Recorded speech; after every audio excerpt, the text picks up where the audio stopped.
Hi everyone, I'm Toby Lee from CMU. It's my great pleasure to talk about our work in privacy-preserving script sharing in GUI-based program by demonstration systems. This work is done with my colleagues Jinya Chen, Brandon Canfield, and Brian Myers.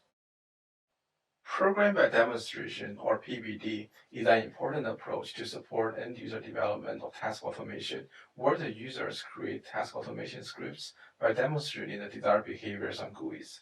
The work we share today builds upon our mobile PBD system, SUGALITE, which empowers users to automate arbitrary tasks by demonstrating on third-party Android apps. One useful feature for users is to share and reuse their demonstrated scripts.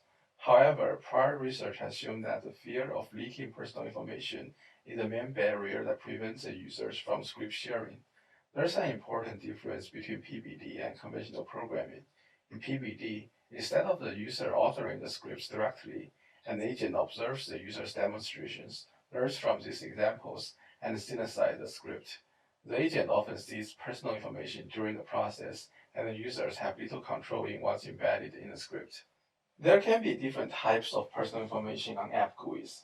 For example, red circles indicate explicit personal information, such as the user's name and home address. There are also implicit types of seemingly innocent information, such as a person's usual order, favorite teams, and the nearest Starbucks store in blue circles.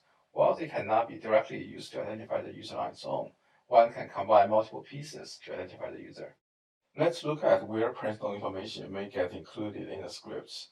The first is called data description, which is how the system records a demonstrated action.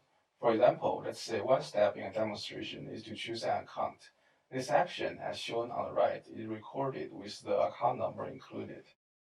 The second place is the context where the action is demonstrated.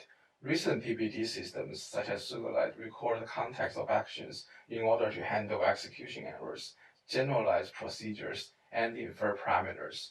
For example, when the user demonstrates clicking on the item iced coffee, the system also records the contents of the rest of the menu in order to parameterize the script. Based on the insights, we identified these four design goals for our system. And we came up with a uniqueness-based measure to identify likely personal information. The formal definition can be found in the paper, but the high-level idea is how likely that a different user of this app would have seen the same information on this screen. For example, if it's an account number, likely there's only one user who has ever seen it in the My Account page of an app. We built a system named PINALITE, which is named after a type of rock but also an acronym.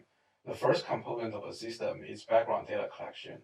It collects the content, screen, app, triple entries in the background from many users when they use the phone normally, and uploads the hashes of them onto a central server.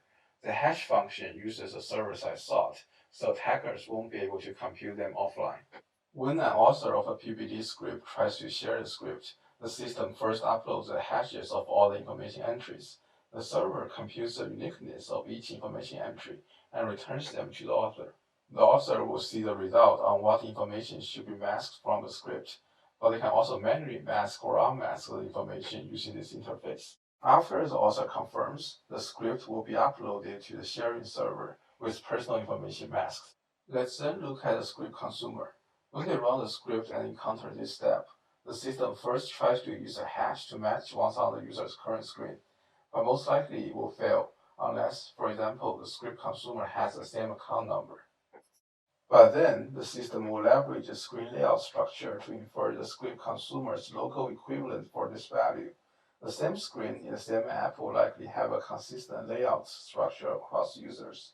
Therefore, the system can find the account number of the script consumer based on the layout and use its value to replace a hash in the script, essentially adapting the share script with the consumer's personal data. That's how our system works from a high level. You can check the paper for the details. Our first evaluation question is, how accurate is our approach? We tested our system with 15 scripts for common smartphone tasks. As we see, our approach achieved a perfect recall. That is, it did not miss any personal information, which I think is the most important thing for a system like this. We ran a user study with 16 participants to investigate two additional questions. Can users understand scripts processed by PINALITE? And are users comfortable with sharing scripts using PINALITE? The results were mostly positive. You can look up the paper for details. That brings us to the end of my talk today. This work is a part of our SugarLab project on programmable intelligent agent. You can find the other papers here. By the way, I'm on the job market right now, so hit me up if you know a position.